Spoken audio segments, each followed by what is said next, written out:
Hey, welcome to Spirit Soul Sense, information for your soul. I am Shareece, and I have 5 tips for things you can do when you're feeling badly that'll help pick you up. The number one thing that I have found to be helpful for me when I'm not feeling my best is to practice gratitude. And there are so many different ways to practice gratitude. You can say a prayer saying thank you. Like, that's enough. Like, you can just say a prayer saying thank you. You can list all the things in your prayer if you'd like to about what you're thankful for. But I find that a thank you really brings you to present. You can keep a list every day that you write right before you get to bed or first thing in the morning of things that happened during the day that you were thankful for, or just things in your life that you're thankful for. You can also carry with you a gratitude journal or like a small book where you can jot down things that happened during your day that you're thankful for.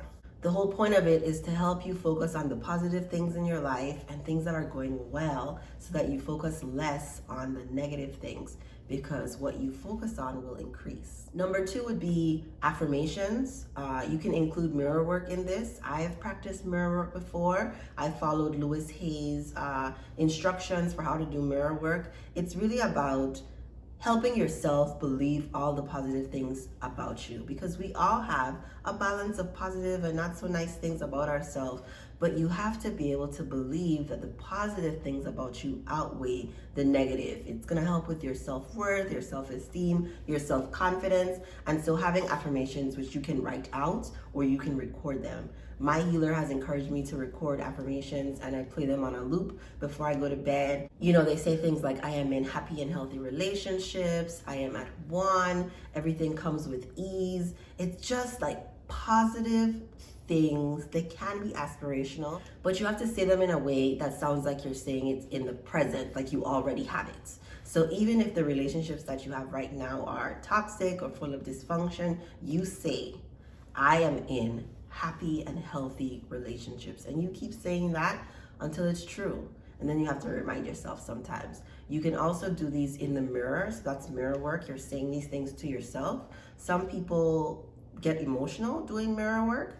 I say push through. That's really the whole point of it. Looking at yourself and being able to sit with you. Like, you've got to be able to love yourself. Okay, so my 3 and 4 are pretty much related. I think they really go hand in hand. You can separate them, but ideally you put them together. So diet, exercise. You've got to increase the number of whole foods that you're eating, because our body is a temple, and really food is like medicine. And so whatever you're putting inside your body has a direct result onto how you end up feeling. Similarly to exercise, after you put fuel inside of the body, you've got to be able to take care of the exterior, the muscles, everything has to be working right. So seek to decrease processed food.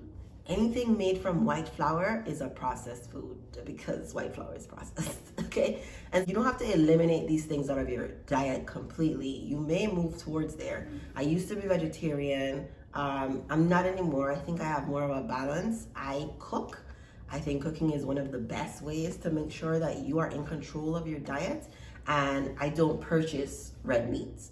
I purchase chicken sometimes, maybe once a month, and fish. Although I haven't cooked fish in a couple of months, actually. I really try to stick to things that grow out of the earth in their natural form that haven't been processed. So I'm not going to buy the package of potatoes that you just add water to. That I'm not doing that. If I make mashed potatoes, I'm going to buy real potatoes and cook with it, okay? One of the most important things that we can do for ourselves is increase the number of fruits that we eat, increase the number of vegetables that we eat. If you do that, if you just increase those, keep whatever it is you're doing. If you like a donut every day, do that, okay? But you've got to increase the vegetables and fruit, and then just think slowly about a process of eliminating some of the things that don't make your body feel good. I think sugar is one of the most potent drugs in this world, and we don't realize how many things have sugar in them. So when you cook like me, you can be sure to exclude a lot of sugar. I also don't really cook with salt, but sugar can have a really detrimental effect on your body. And once you go without sugar, you're gonna realize how sweet things taste that you couldn't taste before because your palate was so consumed by sugar. When it comes to exercise, that's gonna vary for different people depending on your age or your activity level. I am at a point where I like to lift weights. I like to go running. I'm not afraid of high intensity impact things. And I'm also gonna try some kickboxing or just something really active because I wanna spice it up a little bit. But you don't have to run to be active. You can go on 30-minute walks. You can do yoga, like a really low intensity yoga, because yoga can get really intense. You can do Pilates, like you can do so many things to get your heart rate going, get your blood going, get your muscles stronger so you can be your best you, because you never know what life is going to throw at you. And you want to be 85, 95, 105 still intact, dipping and doing it. You do not have to be stuck in a wheelchair, stuck in an elderly home when you're elderly. That is not a natural thing. Getting older is a natural thing, and our bodies will stop working at one point and we will pass through, right? Maybe come back as someone else as the same soul. But you want to make sure that the body that you have is able to stay functioning well as long as possible. And you do that by eating right and exercising. My last tip is really about a social system.